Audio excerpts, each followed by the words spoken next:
कांकसा के जंगल महल क्षेत्र में शुक्रवार को रविंद्रनाथ टैगोर की जयंती एक अनोखे और प्रेरणादायक तरीके से मनाई गई। आपको बता दें कि चुहा आदिवासी मोहल्ले में युवाओं ने विश्व कवि की तस्वीर पर माल्यार्पण कर राष्ट्रीय गान गाया और भारतीय सेना अमर रहे जैसे नारे लगाए। वहीं इस अवसर पर आदिवासी युवाओं ने हाथों में धनुष बाण और भाले लेकर भारत माता की जयकार की। उन्होंने भारतीय सेना के साथ खड़े रहने की शपथ ली और कहा कि अगर जरूरत पड़ी तो वे अंतिम सांस तक देश की रक्षा में योगदान देने को तैयार हैं। बता दें कि इस कार्यक्रम में उपस्थित युवाओं ने कहा कि टैगोर केवल साहित्यकार ही नहीं थे, बल्कि वे एक विचारक और प्रेरणादायक राष्ट्रभक्त भी थे। उनके शब्द अपने आप को भय से मुक्त करो, अपने भीतर की शक्ति को अपनाओ आज के समय में भी उतने ही प्रासंगिक है। साथ ही इस कार्यक्रम के दौरान स्वरूप अंकरे और जयदीप बनर्जी नामक युवक ने भी अपनी बातों को रखा। बता दें कि इस प्रकार जंगल महल की यह रविंद्र जयंती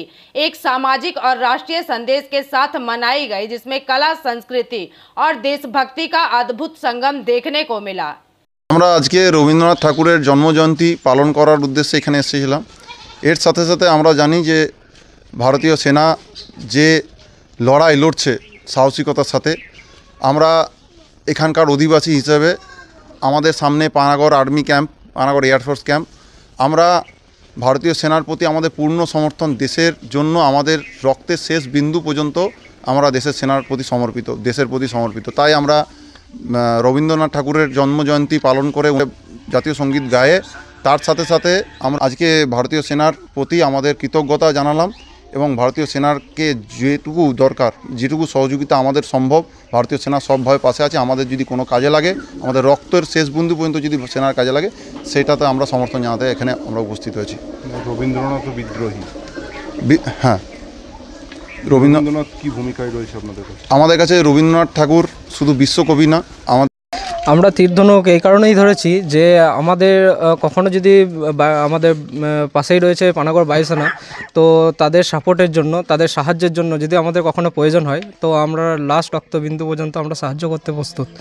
রবীন্দ্রনাথের জন্মদিন কিভাবে পালন করলেন? আমরা রবীন্দ্রনাথের জন্মদিন পালন করলাম, তাকে স্মরণ করার জন্য তাকে মাল্যদান করলাম এবং কিছু পুষ্প অঞ্জলি দিলাম এবং তার যে দেশপ্রেম, তার যে প্রত্যেকটা কবিতার মধ্যে, প্রত্যেকটা গদ্যের মধ্যে ফুটে ওঠে, তো তার মাধ্যমেই আমাদের যে দেশভক্তি জেগে উঠেছে প্রচুর অনেক বিপ্লবী এবং অনেক যুবকের মধ্যে।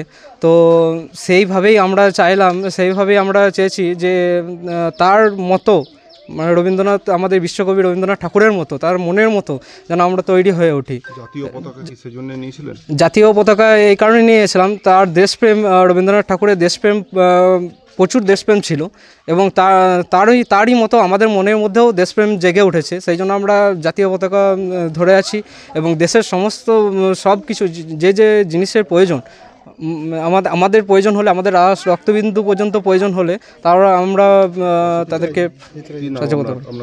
আমার নাম স্বরূপ আকুড়ে, গ্রাম চুয়া, কাকসা থানার অন্তর্গত। दुर्गापुर से निमाई दास की रिपोर्ट, PVTV न्यूज।